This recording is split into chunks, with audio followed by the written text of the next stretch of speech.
Welcome to the Fables of La Fontaine collection. Today's story is The Cat and the Rat, and this is a retelling of the classic fable. These timeless fables may seem simple, but each one carries a powerful lesson for listeners of all ages, young and old. Now listen closely and enjoy the story. At the end, we'll have a fun activity to help you think about its message. In a cozy little house there lived a clever cat. She was sleek and graceful with soft fur and bright green eyes that could see perfectly in the dark. The cat spent her days lounging in the sun, but when the night came, she became quite the hunter.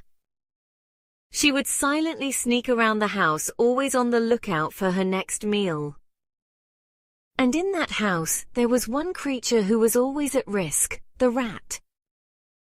The rat, small and quick, lived in the same house. He had learned to be very cautious, always scurrying around the edges of the rooms and hiding whenever the cat was near. The rat was smart enough to know that the cat's sharp claws and quick reflexes could catch him in a second if he wasn't careful.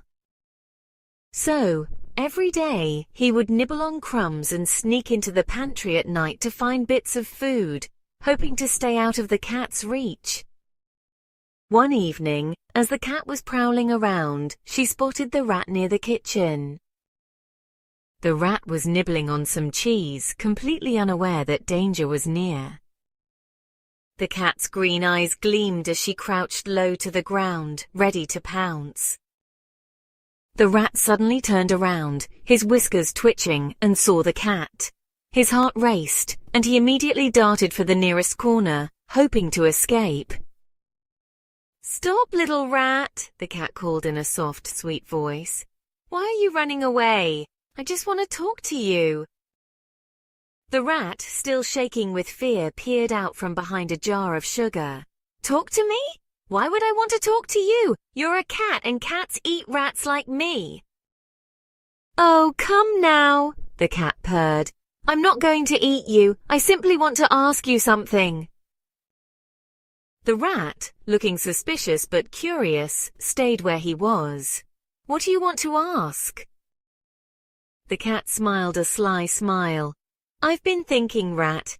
You and I could become great friends. I don't always have to hunt you.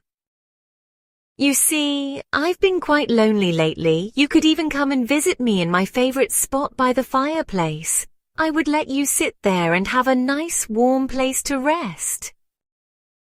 The rat was confused. "Why would you want me to come and sit by the fireplace? You want to be friends? I'm a rat and you're a cat. Cats eat rats. I'm not foolish enough to fall for that trick." The cat's smile grew wider. "Oh, but I'm not like other cats. I'm different. I promise I won't hurt you.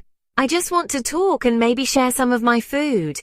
You see, I get tired of being alone all the time. What do you say?" The rat, still wary but tempted by the promise of warmth and food, thought for a moment. The idea of not having to worry about being chased seemed nice. After all, it was cold outside, and the fire in the cat's favorite spot looked inviting.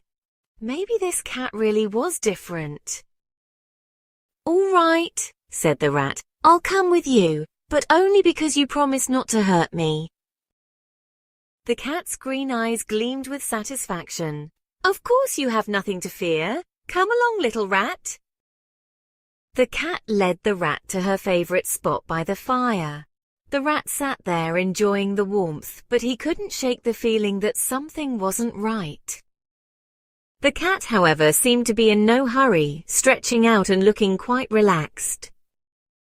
After a while, the cat stood up and said, "Well, little rat, I've enjoyed your company, but now I think it's time for you to go."